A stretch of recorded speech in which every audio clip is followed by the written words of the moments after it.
Welcome to our live Q&A where we ask questions about farming and gardening, all that fun stuff. Today is week 89 and we do this every Thursday evening except for the nights when we don't. And our book discussion tonight is Green Grass in the Spring by Tony Malmberg.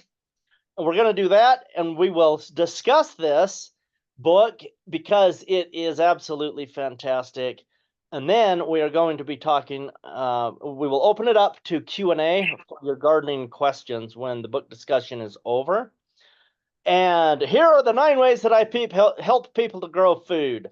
I have a YouTube channel. I've got my weekly Q&A, which is what we're doing tonight.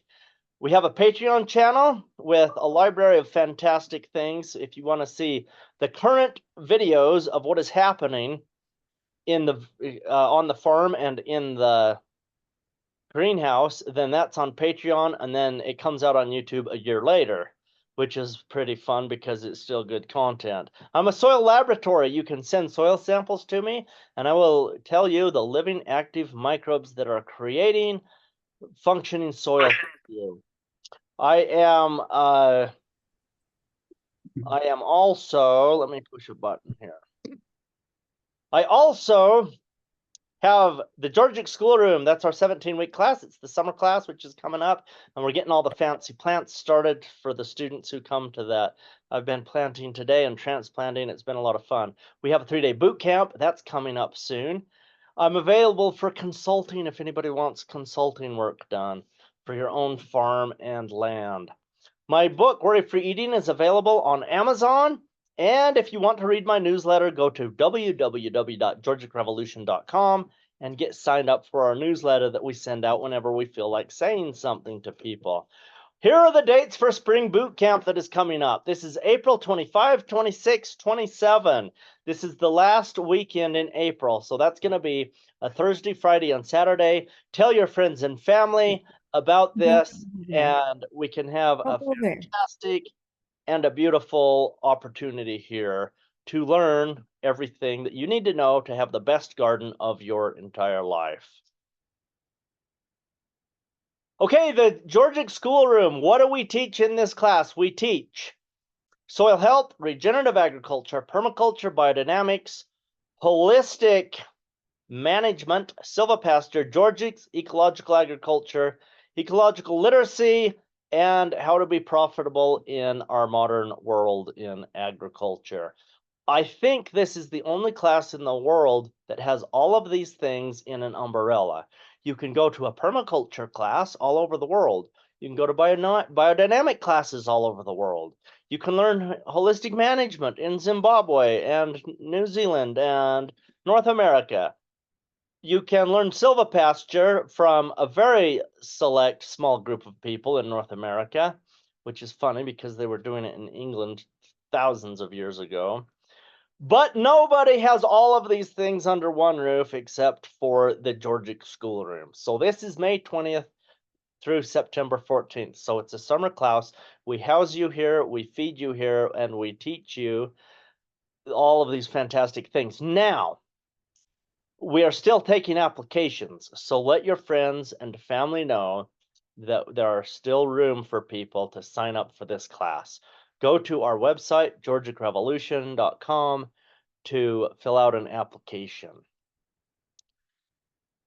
Here's our book list that we're doing this winter. So today is March 14th, and we're discussing green grass in the spring. Next week is A Message to Garcia.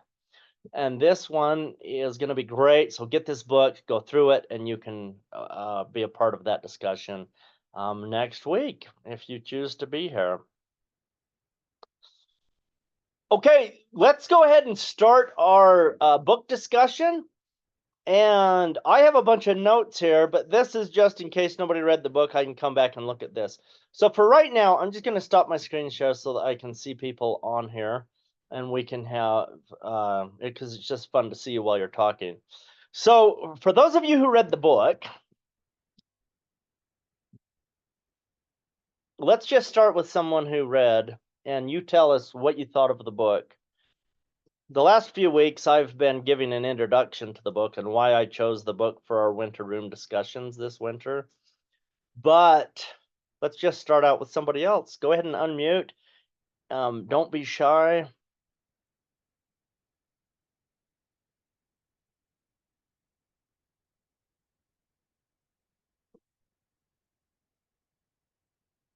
I'll share something. All right, Starla, go ahead.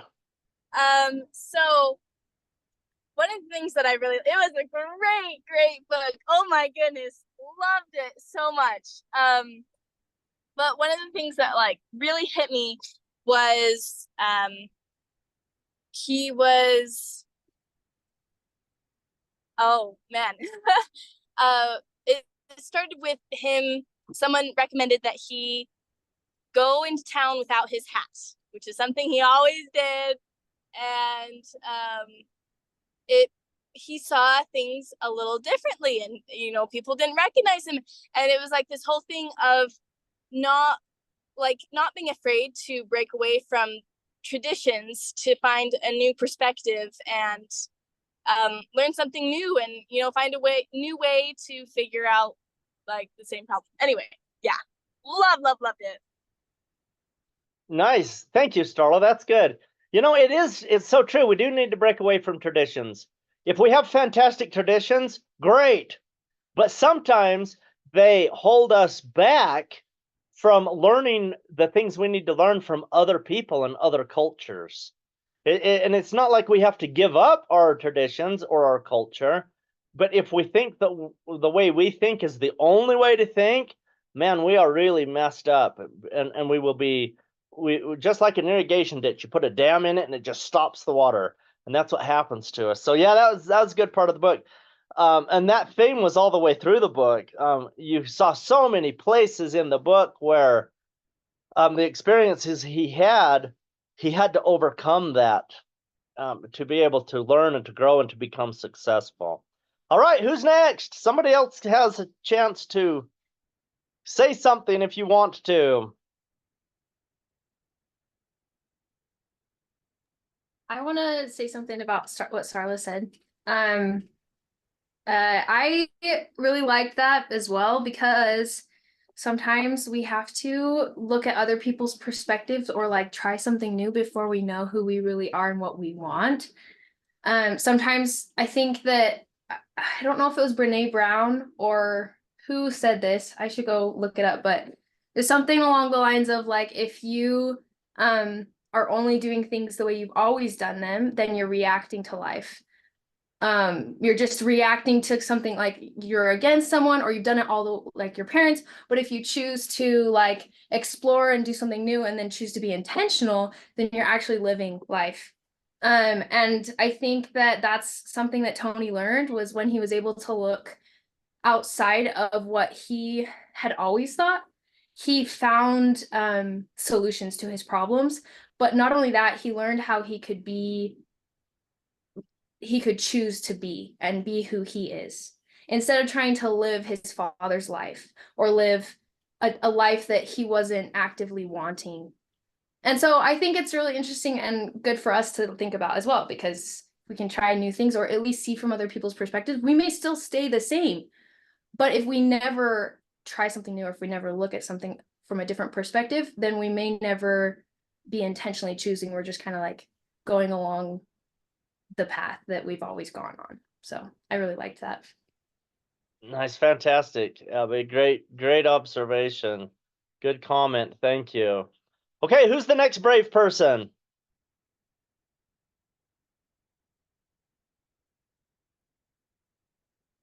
I'll be brave. All right, Brenly. I didn't finish the book. I only made it about halfway through. But one of the things that really impressed me is I feel like the whole time that I was reading it, I saw such strong correlation between us and plants. Just that how plants needed this disturbance that made them stronger, and they also needed this rest period to recover, but too much rest and they became weak again. It just like all of it just felt very, I can't even explain it, but it was just really cool to me to see that correlation. And like everyone else was saying, I really liked that. I feel like his main focus was how tunnel vision excludes us from lots of opportunities, and tradition stifles our creativity, and just the more diverse and complex a field is, like the diversity of plants, it's a stronger, more productive field. And that's the same with us. If we close ourselves off to opportunities, then we're missing out on a lot. And so yeah, I think that was something that I've been noticing in the book is, yeah, how much similarities there are between our lives and plants. So Nice. Thank you, Brinley. That's fantastic. Thank you for your insights. Okay, who else wants to share?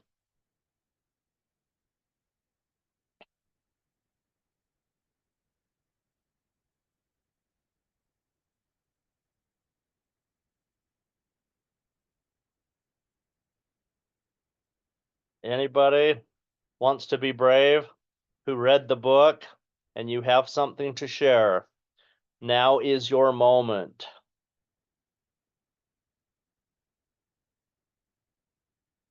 Don't be shy.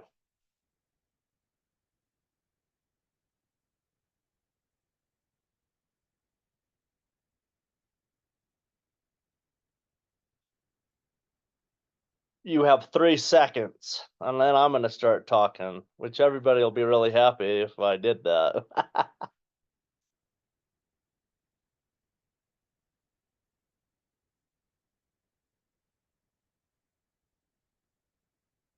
Okay, I'm going to share my screen again. Here we go.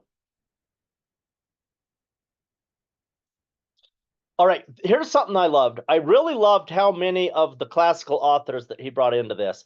In the beginning of the book, he talked about how his mother instilled the classics into them because she would read to them almost every night.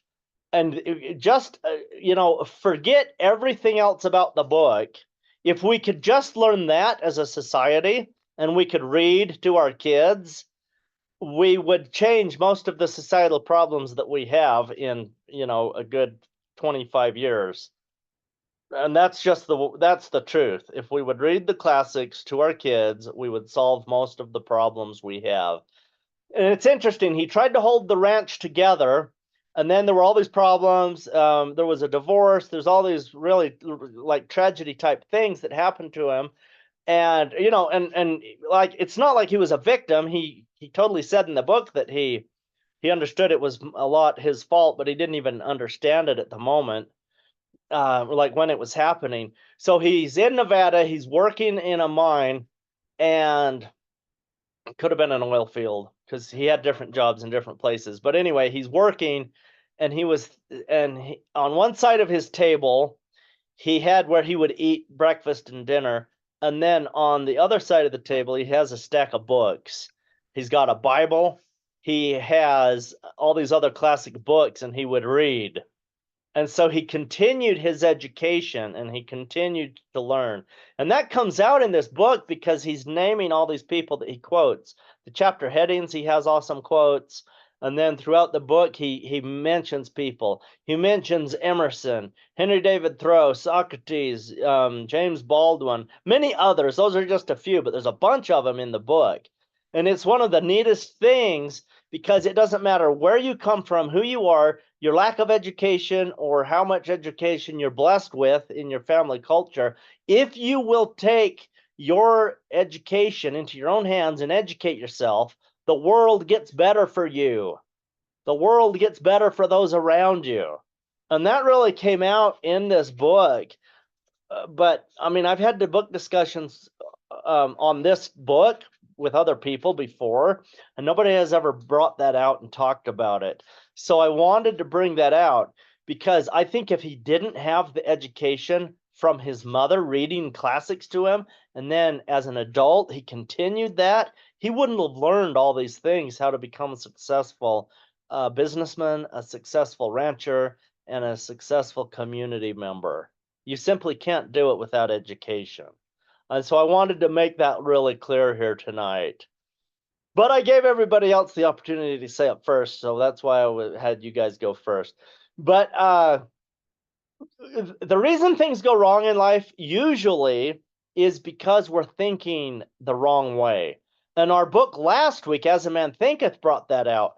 And it was very, it was really clear last week in that book because that's what the whole book was about. But it's super fun to see it in Tony's book because we have to think the right way to get the results we want in life. Now, there's all kinds of bad things that happen to people. And then we say, well, that's not because I was thinking wrong. And Viktor Frankl is one of the great authors who teaches us that. I mean, he wasn't thinking wrong because he was rounded up and stuck in Auschwitz. That wasn't because, that didn't happen because he had a bad something going on in his head. And things that happen to us which are bad are not what we're talking about here. And Frankl teaches that clearly, and Tony brings it out really clearly in the book too, that it doesn't matter our circumstances. What matters is how we think. Are we thinking properly about a problem? And so throughout this book, he keeps talking about the clash of cultures. There's the culture of the cowboys, and then he decided to go to all these other places. So he grew up a person who didn't really share the same morality that I do, and that comes out in the book too. So he would socialize at bars and he would drink alcohol, which is something I don't really agree with, and I don't do, and I try not to tell young people that that's an okay thing to do because I think it can be a problem. But it's interesting as you read his experience growing up in a different worldview. He would go to bars and socialize, and so he would go to all these different bars, and he met all these different kinds of people, and he got to know the entire community because different people would congregate at different bars. And then when he went back to the cowboy bar, he realized that they were the same as they had always been, but now he had a completely different perspective on life. And he kind of had a lamentation, almost like his heart was broken, that he was going to remove himself from their culture because it wasn't working. Because all they did is they complained about the weather and the government and women and all the problems. And he thought, you know what? They are wrong. And at that point, he sort of divorced himself from his culture. And I think that was a pivotal point in his life. And I actually know Tony. He's a personal friend of mine. So it's harder to know what actually came through in the book, although I listened to it yesterday while I was working in the greenhouse. And then I listened to it again today, just trying to get it in me real clear for this. But sometimes when you know an author, you know a lot more than what comes out in a book. But I think the book did a good job, portraying that. One more thing, and then we're going to move on. But the whole point of the Georgic tradition is work, work, work. And Hesiod, who is the first author of the Georgic tradition, and he was 700 years BC, and he wrote a book called Works and Days, and he said enough work will conquer all. And Tony totally brings this out. They were having all these problems. His dad died, the ranch was falling apart, but they did what they knew. They went out and worked. But they worked so hard that they actually disagreed with the work that the other ranch members were doing. And then the whole ranch fell apart. But by darn, they worked. And so work ethic is a fantastic part of the success of anybody's life, but we have to work smart, not just work hard, because you can work yourself to death and people do it all the time. We have to work really hard. And that's one of the things that he learned with holistic management, what he learned from Alan Savory, is you have to work smart. And one of the very first questions you ask yourself is, what kind of a lifestyle do I want? What is my value system? Do I value time with my family? And that was hard for him. It was so hard to come out of the work, work, work mentality to asking, well, what do I want in quality of life? And if he would have understood this as a young man growing up, And as a young person getting married, he probably would not have had a divorce. His wife left him because just work, work, work. If she wants to be with me, then she needs to saddle up a horse and come with me. I'm out there all day long. And that marriage didn't work out very good. Okay, anyway, go read the end of the book. Read the epilogue. Read the end. I think there's an epilogue, and then there's like a thing where he thanks people at the end. If it's not called an epilogue, he called it an afterword or something else. Go read that. It's really good. I have the audio version. His published version he may have updated the audio version. I'm not sure. But anyway, I'm pretty sure that I think it's in there. I don't know that he has updated much. But the epilogue is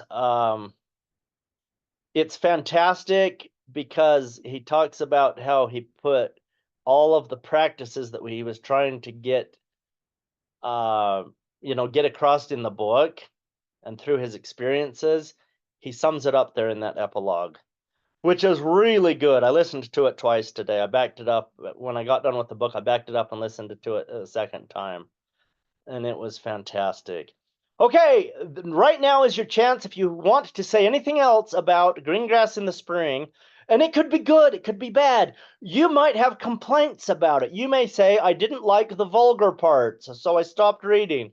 He certainly is vulgar. There were vulgarities, there were some swear words. I don't recommend this book to the youth audiences that I talk to, only the adult audiences. And I wondered if I should include it in this discussion tonight because, in our winter room, and I talked to my people that work with me in the Georgia schoolroom, Abby and Beckett and Vernie, and I said, what do you guys think? And they were like, it's not too bad. There's enough good in the book that it totally counteracts any of the little the swear word here and there. So anyway, I highly recommend this book. If you want to say anything else, now is the time to unmute and talk about it before we move on to our Q&A. I do have one more thing to say about it. Alan Savory is the #1, like the top ecologist alive today. And he won't be alive much longer because he's old. But he is our greatest ecologist that the world has probably ever seen. And I think future generations will say he is the greatest ever. But, sometimes we don't celebrate people until they've been dead 100 years. But he wrote a book called Holistic Management. And when you read that book, it takes some work to get through it. Tony's book teaches the same thing, but simply from Tony's perspective. So instead of doing holistic management and having to have 3 PhDs and a team of people to interpret it for you, it's not that bad, really. But it is technical, and it can be a hard book to get through. But so I chose Tony's book instead because it's nicer to brains like mine. Okay, let's open this up to Q&A. So if you have a question about gardening, farming, any of that stuff, just unmute and ask your question right now. Okay, I do. This is why I've joined here. This is fun that you do these book reviews, William. Thank you, Nancy. Okay, so I attended the February class, and it's the boot camp. Yeah, life-changing. So I'm trying to figure this out, but it's spring here in southern Utah, and I see lots of weeds coming up. I see some dandelions and some crabgrass, and that's kind of what's coming up. What do I do with it? Do I want those roots to mingle with everything? Do I want to cut it off? Do I want to pull it out? How much diversity do I keep, and where do I say no? Okay, so wonderful question, because when you came to boot camp, I said all plants are our friends, never pull a weed, and I made a big argument about the way people normally grow stuff. I'm glad that you're on tonight, because if you just let everything go, then you have a jungle and you're not growing the things you want to grow. That can certainly happen. So my question for you, Nancy, is what do you want to do? Just so you may have weeds all over the place. Pick one spot, either your lawn or your garden or your raspberry patch or whatever, and tell me what you want to happen this year in that area. And then we will discuss the appropriate thing to do with your weeds. Okay, so I have an area, let's just talk about, I'm putting in different raised beds. There's been raised beds there for 20 years. But all around it, I've got some rocks and some bricks. It's all been disturbed. And there's weeds coming up in there. And then I anticipate that there'll be weeds coming up in these new boxes. Well, Right. I'm going to call them weeds. There's plants coming up that I normally would poison, but I'm not going to poison anymore. Okay, all right. So normally you're just keeping it gravel with the poison, right? And so it looks nice. Okay, well, there's a driveway with gravel, same problem, but I try to make it look nice. There's bricks or rocks on top of sand. Right. Do you think it would look not nice or ugly if you just used a weed whacker and kept them trimmed low? I could accept that. Okay, what are the species of weeds that are growing right now? That'll tell us a lot about your soil if you know what they are. Okay, right now it's early. The dandelions are greening up, and the crabgrass, and there's another grass that's really thick that I don't know what it's called. And then the puncture weeds are starting to come in. Okay. Okay, so here's what you're gonna do. And I'm not bossing you around. I'm just saying this is a possibility. You could get grass seed and just put grass seed everywhere so that as you're weed whacking, it just fills in with more desirable grass that you want. I would counsel you, because you're in the desert of southern Utah, I would counsel you to get drought resistant varieties of grass. Don't get Kentucky bluegrass because it will take a lot of water, and you don't want, and you probably don't want to spend all that water on that area, is what I'm assuming. The dandelions are actually fantastic because the roots go very deep and they mine a lot of minerals and they bring them up to feed other plants that are around them. So they're a good plant. They're also very nutritious. If you know anybody with digestion problems or liver problems or gallbladder problems, then eat those dandelions. The leaves are fantastic. You can eat the flowers. If that seems totally weird, then forget I said it. But those are some of the very best and most nutritious plants for anybody to eat, but they're fantastic medicinal foods for people with, like I said, liver problems, digestive problems, gallbladder problems, that type of thing. So they're your friend in many, many ways.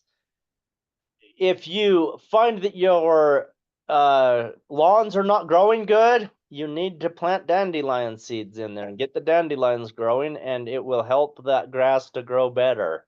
And everybody's trying to kill it out, right? That's just the common thing that modern people do, but dandelions are fantastic. They are it seems they take over. If they take over, then that's showing you that you're on your succession, you're going towards desertification. If you're going the right direction, like towards a grassland, then and more production, more plants, then your dandelions will die out naturally. Okay. So they are an indicator plant of which way you're going on succession. So when they take over, you need more. Well, it's hard to know why they're taking over. I would need to know the history of your area. But you probably just need more diversity. You need more broadleafs. You need more types of grasses. You probably need more rest. It's probably overgrazed. If you're mowing your lawn too short, it's overgrazed, just like cattle eating stuff too short. Put your lawnmower on the highest setting and then only mow once in a while, and your grass will greatly improve. People who like a very short grass, yeah, those dandelions can take over because the grass is dying out.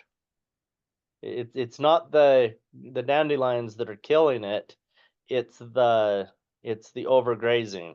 Too many people walking on, too much trampling.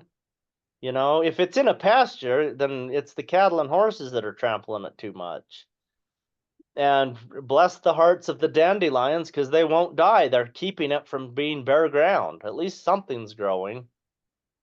So those are just ideas. As far as your boxes go, you think the weeds are going to start growing in your raised beds where you're wanting to grow vegetables. Yeah, I mean, just get them planted with lots and lots of vegetables. You could grow a few dandelions in there. They will help it bring minerals up from deep down, but you don't really want them to take over, and you don't want them to crowd anything out. The beautiful thing about a dandelion is they usually won't get more than 5 or 6 inches high. And so you can manage them and grow them along with your other vegetables. Okay, this is a shift. What would you put in with a lawn, an established lawn for diversity? Yarrow, dandelions, whatever kind of drought-resistant grasses you can find, so that you don't have to water as much. If you already have like Kentucky bluegrass or something, which is a very common lawn, it's the totally wrong lawn to have. If you're like west of the Missouri River, so I'm cutting the United States in half. So this half of the United States really shouldn't have Kentucky bluegrass, unless maybe you're in the Willamette Valley of Oregon or Washington State along the coast. Maybe places in California where you're right on the coast, like the redwoods, Kentucky bluegrass may do fine there. Everywhere else, you should have different kinds of grasses. Okay, thank you. We'll work on it. And you're right, Nancy, it is a shift. It is a mental shift. We need to have psychiatrists and psychologists working with us when we do these things. And counselors, because it scares us to death.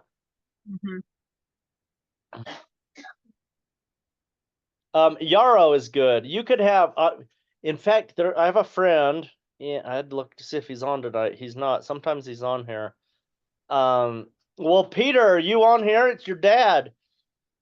Peter might be on here listening in on somebody else's.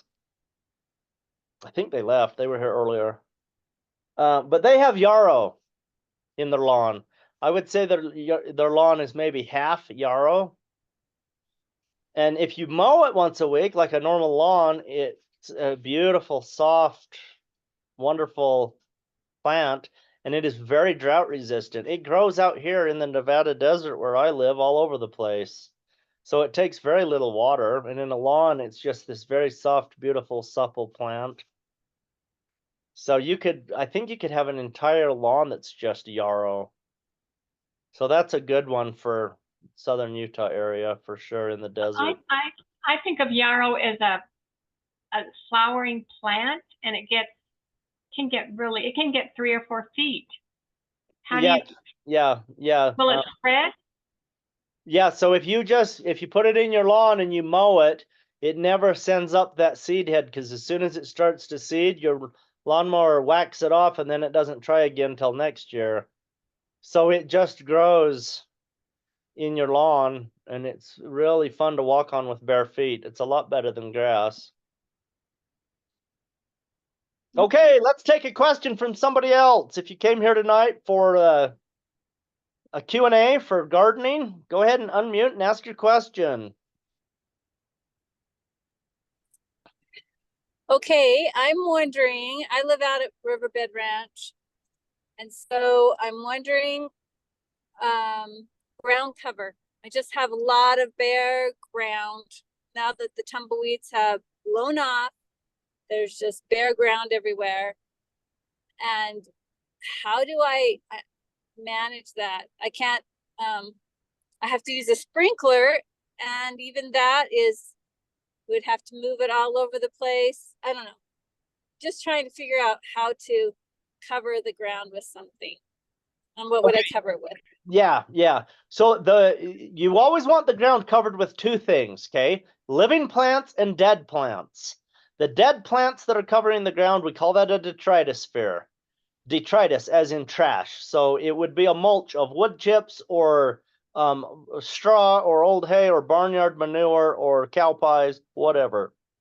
That's all detritosphere. So when you go out there and you're looking down, you got bare ground. If you have material you can cover the ground with, fantastic. Go ahead and cover it.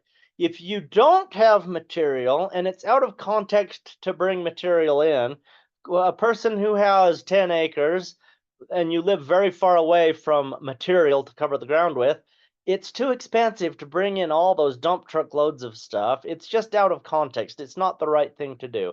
So just grow your detritosphere with living plants, and it takes a few years to do that.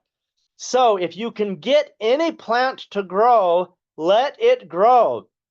People always freak out because they think, oh, the tumbleweeds are terrible, they're horrible, they're nasty.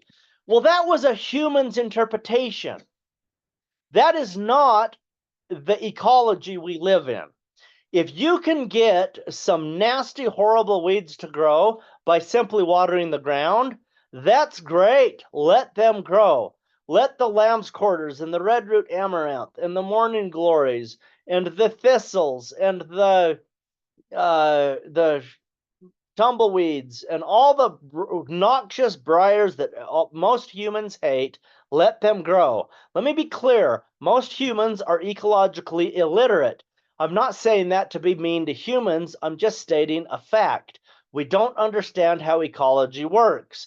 And out there in central Utah desert, Riverbed Ranch area, you need to work with nature as much as you possibly can.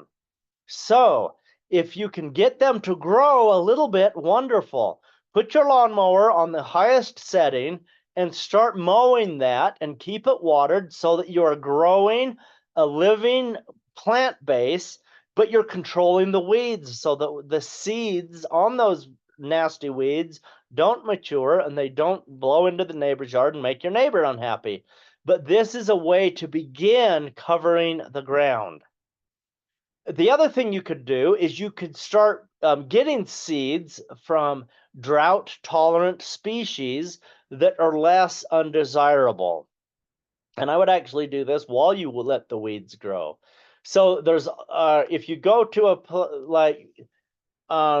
you can go to different seed companies and look for drought-tolerant like pasture mixes and non-irrigated pasture mixes. So I was working with one family there from Riverbed Ranch a couple of years ago, and they said, we can irrigate this field, so I'm going to get all these plants. They told me the plants, and they were on a list from a company called Utah Seed, and they were on the list that said the irrigated mix. And they thought that would be the one to get because they're going to irrigate it. No, that's the wrong one to get. You get the dryland mix, and then you can use your irrigation water to go 5 times as far. Because now you can water 5 times as much by using a dryland mix. Because any plant needs some water, but you don't have to water it as much. So always get the drought the drought mix or the dryland mix of whatever you're trying to grow, because then if you don't have irrigation water, it can grow. If you have a really fantastic water year and you have extra water, guess what? It's going to grow more. But it's out of context in the Western arid states to plant things that need a lot of water. You always choose climate appropriate species. Let me say that again. You always choose climate appropriate species. It's worth saying one more time. You always choose climate appropriate species.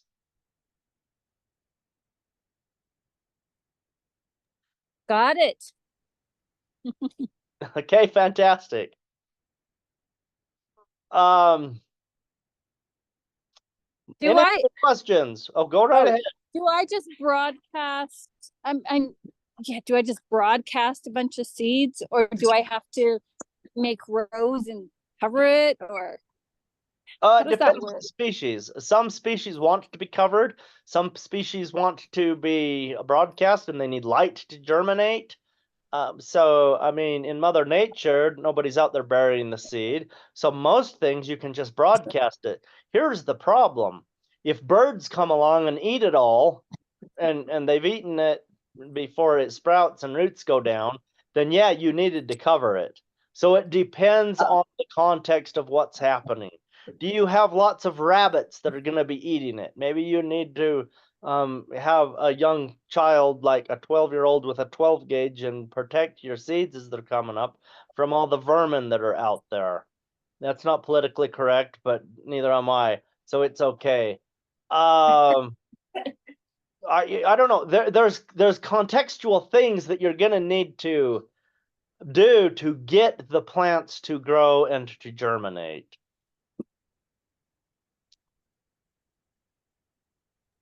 Awesome. Thank you. You're welcome. Is that Pam that was talking? Yep. Good to hear your voice, Pam. We've never heard your voice before.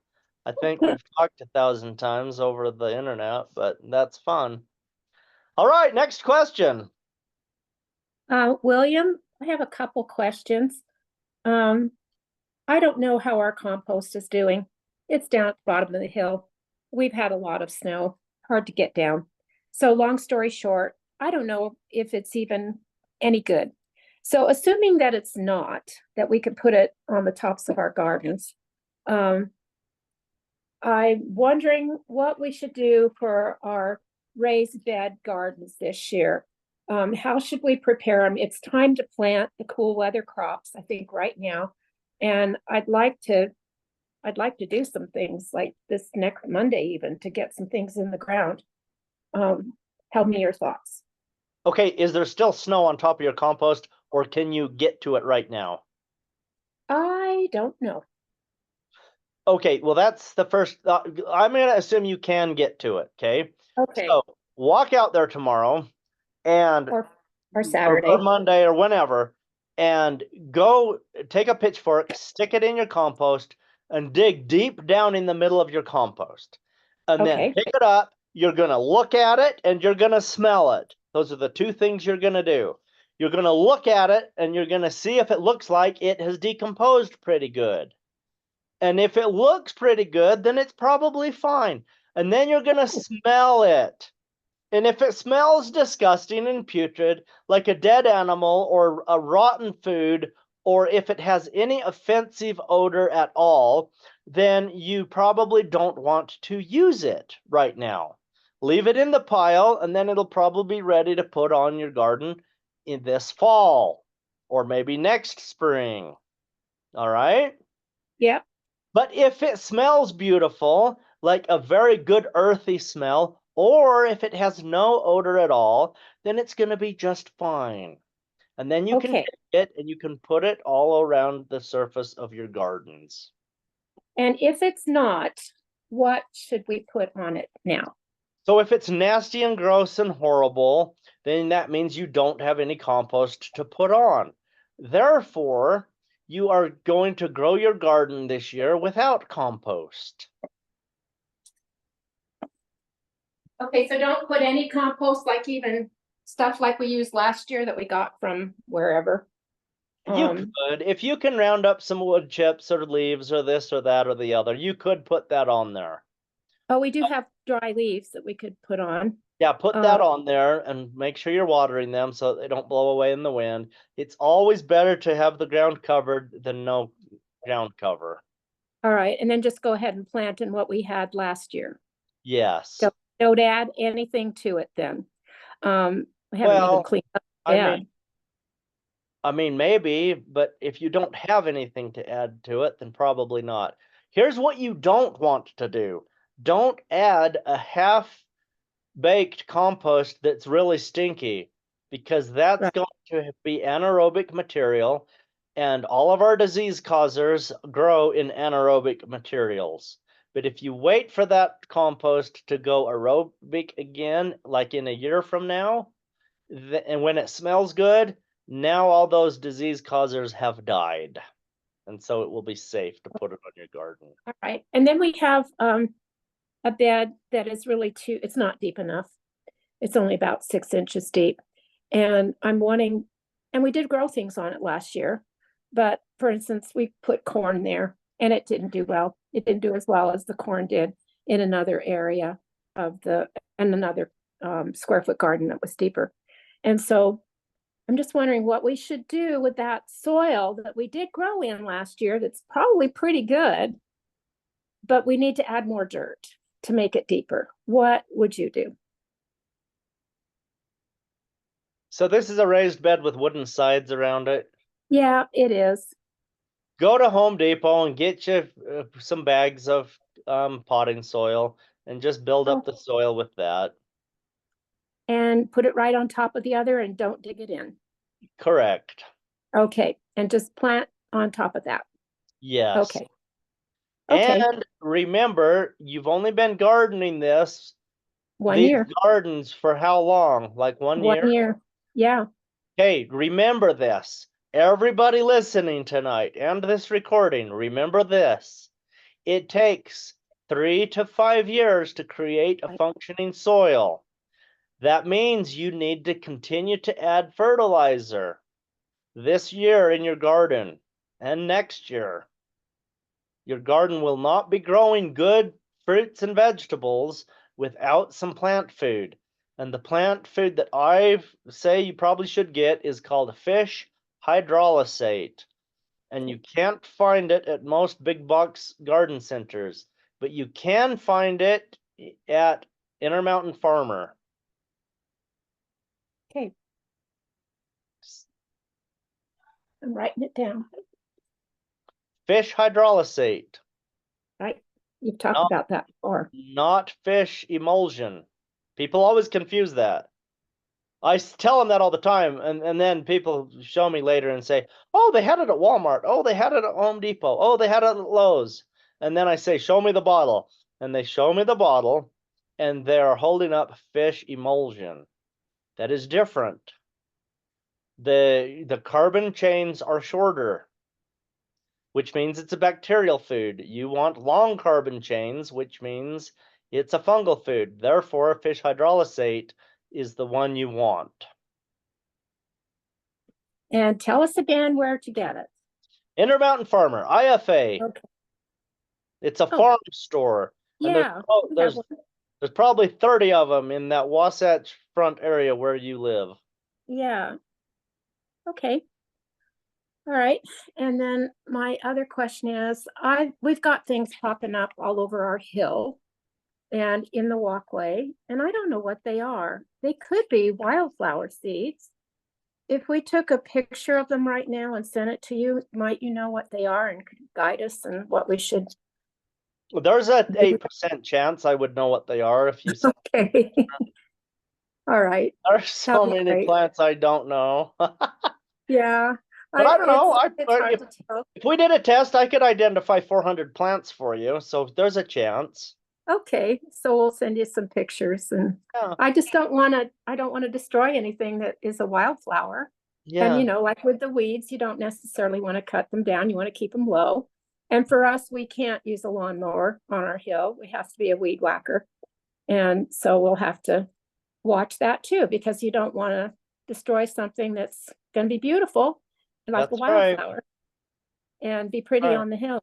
And I'm getting ready to plant a whole bunch of poppies that I have stratified in my freezer with ice.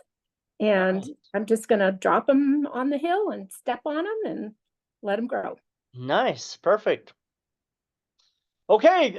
Is somebody else here tonight that needs to ask a gardening question? I've got one for you. All right, Becky. Okay, so in my research, I always hear about first year strawberries and aborting blossoms. What are your thoughts? Is that best practice? Do I give up hopes of having a crop this year? Or yeah, what are your thoughts? Okay, let me clear this up. I'm glad you asked because this is a question that everybody needs to know the answer to.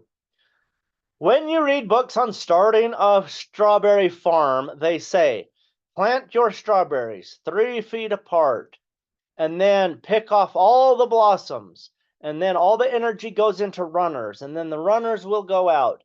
And one plant will give you anywhere from 6 to 12 plants. And then the next year, you will have this great, big, beautiful, wonderful crop. What you're doing is you are reading a book that is outdated and old science. So here's what you do. Get your strawberries, plant them at whatever spacing you want. Like I put mine 1 foot apart. So like a grid, I'll have a bed that's 3 feet wide and however long. My strawberry patch right now is 100 feet long and 3 feet wide. So I just got, I got 300 plants because I have 3 rows that are 100 feet long. And then I put them a foot apart. And then I let all the blossoms grow. And I pick off all the runners so I don't have any other plants. But if you're going to be wanting like lots of strawberries, then you need to have lots of flowers. So you grow those and you let them go the first year. Most modern strawberry plants do very well with this type of culture. You know, here's the fun thing about strawberries. Strawberry genetics has changed so rapidly in the last 20 years, and yet people still have strawberry books on their shelf that they're like published. Go start looking at the copyright dates of the books you're reading about strawberries. It's interesting because a lot of those are published in the 50s and the 60s and the 70s. And the rapid changes in genetics in strawberries in the last 20 years, all that stuff's outdated. And all those varieties are a thing of the past, especially if you're growing the everbearing strawberries, which I highly recommend here in northern Nevada. In Elko County, only grow the everbearing types. Those are all new. So the whole thing of picking those blossoms off, it's not even talking about the same plant. But you still find articles out there saying, oh, that first year, pick it all off, and then your crowns will get really big, and then the next few years you get more. I kind of disagree with that thought process. So yeah, get your plants ordered, get them planted, and you can have a beautiful crop this year. Guess what? Next year you'll have a bigger crop.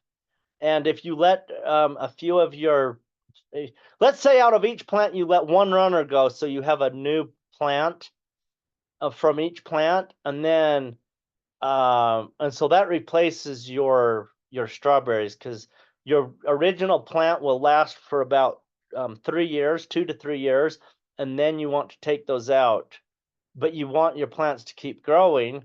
So I just keep the strawberries in one area, like the same bed, and then I just let the runners replace them as time goes on. So Becky, did that confuse you? Because I'm sure it could have. Absolutely not. No, that was fantastic. That was actually another question I had about runners, because in other research I had found they said that the lifespan of a strawberry plant was like 4 to 5 years. And so another question I had connected to that was, well, okay, if you transplant that strawberry at, you know, its 4-year mark, is that strawberry, silly question, I guess, but is that strawberry still 4 years old, or because it's a new soil, does that change anything? So the okay, so there's two trains of thought going on in my head is with what you said. So yeah, let's say you pick off all the runners this year, and then next year you let one runner go per plant, and then you let those plants get established, and then so the next year your old plants are going to be 3 years old. Let them fruit that third year, but then take them out at the end of the season. But those ones that that one plant you let grow, now that's your new plant, and it would be, I lost track of how many years we're here, but that would be what, a 2-year-old plant now, and I think. But anyway, so you're always replacing with new ones. So yes, that does work. The second train of thought in the questions you were asking is about the soil. Strawberries can be very susceptible to soil diseases. So quite often you need to replace where your plants are growing. If you find that you run into any kind of a strawberry disease and your plants just aren't doing well, they're starting to die, whatever, you may need to have a new piece of ground where you put the new plants.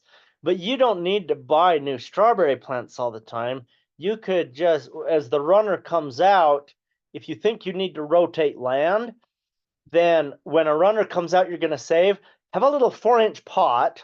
It's like, you know, just a regular pot, like 2 inches tall, 4 inches wide. Put a potting soil in it, set it in your garden by that plant, put the runner in it. It will root while it's still growing from the parent plant. Once it's growing good in the pot, you take a pair of scissors and you cut the runner off, you pick up the pot, and you could have, you know, 500 pots out there. You pick them up, you take them to your new place, and you can just transplant them. That is a good way to do strawberries. I've done that before in years past, and it works very well. But let me tell you how to grow them so that you don't have to rotate. And that's by having plenty of diversity in your strawberry patch. So what I mean by diversity would be a diversity of plant families. You want a minimum of 4 plant families growing together. That turns on a phenomenon, a phenomenon. I don't know if I can say that word. I shouldn't say sophisticated words.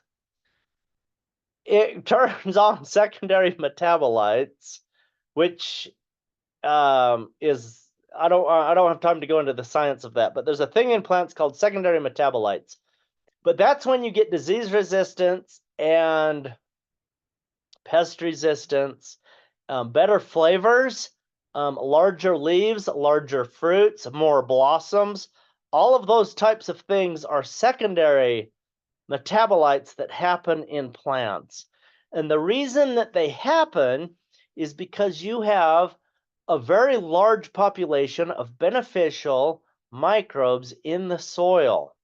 So that would be a lot of fungus and a lot of bacteria in your soil.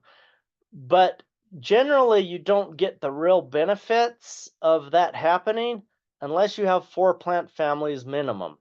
So not only will you have a strawberry patch that's only strawberries, you want to let some other things grow. So what grows good with strawberries? So let's just say you put your strawberries 1 foot apart. Now you may choose to go 16 inches, which would be fantastic also. Between each plant, put an onion and let them grow there. Now you have the strawberry family and you have the allium family. Okay, but you need 2 more. So what else could you grow? Let's think. What else could grow? I'm still trying to figure that out for my own garden, so I don't have a good answer for you. But what if you had some culinary herbs that were growing low to the ground? What if you put some creeping thyme and scattered them? So every 5th strawberry plant, you put a creeping thyme plant, because they only get about 2 inches tall. And so the strawberries would be taller. But that's a completely different plant family. And then get creative and let's figure out what else you could grow near your strawberries. You know, but if you had 4 plant families, let's say you let some dandelions grow so people think it's weedy. Well, who cares what people think? If you have the most delicious, biggest, most beautiful strawberries in the world, dandelion would be a different plant family than strawberries. It's different than creeping thyme, and it's different than onions. Here's what I've been doing in mine. I've been planting garlic in the fall. So between every strawberry plant, I put a garlic clove down in there, and then they're growing all winter, which they don't really actively grow in the winter, but they're alive and the roots are there. And so they're keeping the microbes alive, along with the strawberries, and it helps your plants to be healthier. Now, I don't have any scientific research that shows that strawberries can live in the same soil for decades and never have to be rotated to new soil. Because I don't know anybody who's done it.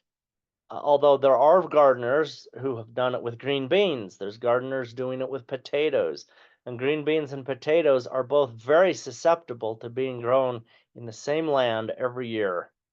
Year after year after year, you start getting bad diseases. I mean, Charles Dowding is on what? Year 15 maybe with his green beans in the same place. We would have to study his work a little bit further to see, but that's unheard of. That you just can't do it. Except he's doing it. And he's doing it because he has a functioning soil. So it all comes back to soil function. If your soil is functioning, plants don't get disease. And that was a bold statement, probably not totally accurate in the telestial world we live in, but where there is sickness and problems, but we can still try to live the principle. And those who are trying are seeing fantastic results.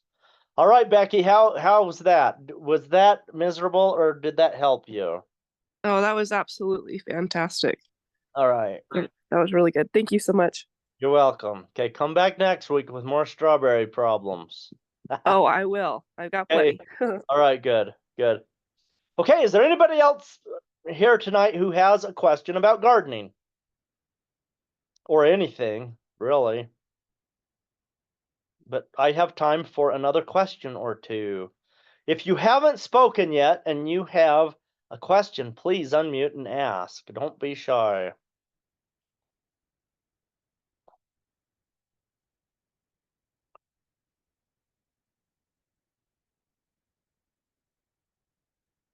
Okay, is there anybody who wants to talk about politics? I certainly don't. Is there anybody who wants to say anything else about the book discussion tonight? Or any questions about our upcoming boot camp or our summer Georgia schoolroom class? I just have one thing. Go ahead, Becky. So I just never got around to reading the book. I don't have it. But I did find like an interview that was done with the author. And so I listened to that. Nice. And one of the things he said was, you'll make more money with a pencil than a rope. And so I wanted to ask if you could point us in the right direction of figuring out how to do that, whether it's like a book recommendation you have for figuring out how to get everything, calculated on paper or yeah, something along those lines. Yeah, I'm not sure I know exactly what you're asking, but he actually mentioned that in the book. That's a quote from the book itself. And it was one of his mentors who told Tony that. And the point that my takeaway was, there's all these cowboys out there who are really good at raising cattle.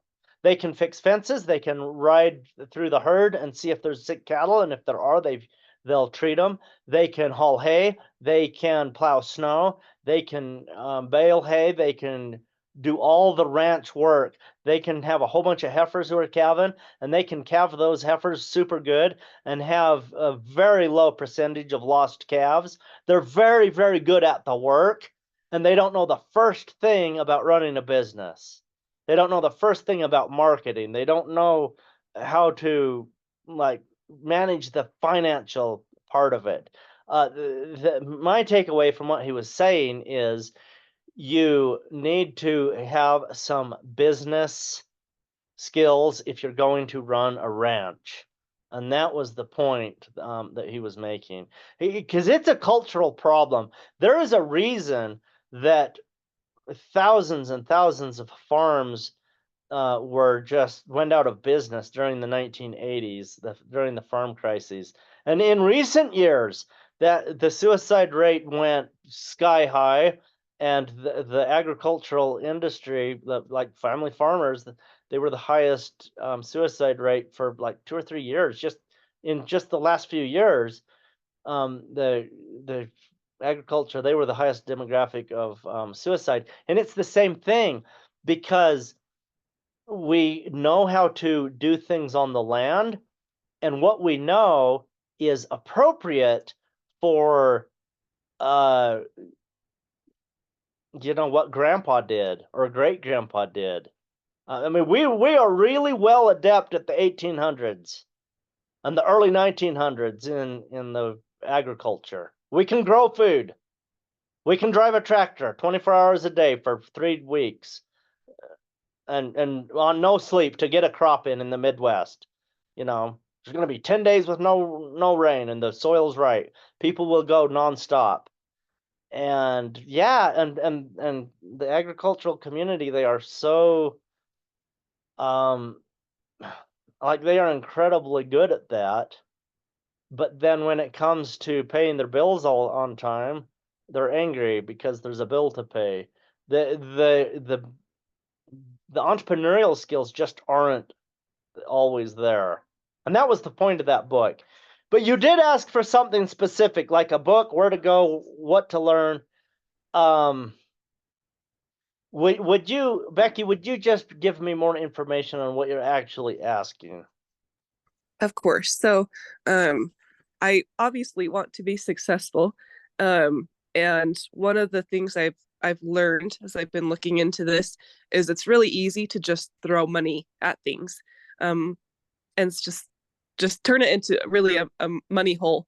And so I want to set a reasonable budget for myself, but I don't quite know how to do that. I've never been in this business before. And so looking for I guess a plan, a book to kind of help teach myself what to be aware of. Like, I know I need to calculate for the strawberry plants. I know I need to calculate for the water. I know I need to calculate for the fertilizer, but just not entirely sure, I guess, how to capture everything. Yeah. Does that make sense? Yeah, that's really good. Brinley? I don't know if this will answer your question at all, Becky, but my mom at one point had looked at a website. I'm pretty sure it's called the Prairie Homestead, and it offers like a homesteading planner. So it's got different sections of how to, plan your garden and timing things like you were mentioning, and it's just got a lot of good sections for homestead management. So I don't know if that's something that you're kind of looking for, but it seems, like a good just planning. Yeah, thanks, Brinley. That sounds like a fun resource. I'm actually not familiar with that, but that'd be awesome to look at. Cool. All right, Becky, here's what you're asking for. You're asking for a coach or a mentor in business. You need a business mentor. Yeah. Okay, we should talk sometime. Okay, sounds good. You should just reach out to me and call me. You have my number, right? Because you texted me once before. Yes, I do. Okay. So there's like a set of books you probably need to read, but what you need is small business planning. So. Yes. Okay. Yep. I'll reach out to you then. Right. Sounds good. Okay. Thank you so much. Oh, you bet, Becky, for sure. All right. Our time is basically up. Next week, same time, same link. Read the book, and forgot what the book was. I was gonna say it. Just remember that this was brought to you by Survival Garden Seeds. They are our sponsor, and they give us seeds to plant. And so we plant them, and then we tell them if we like them or not.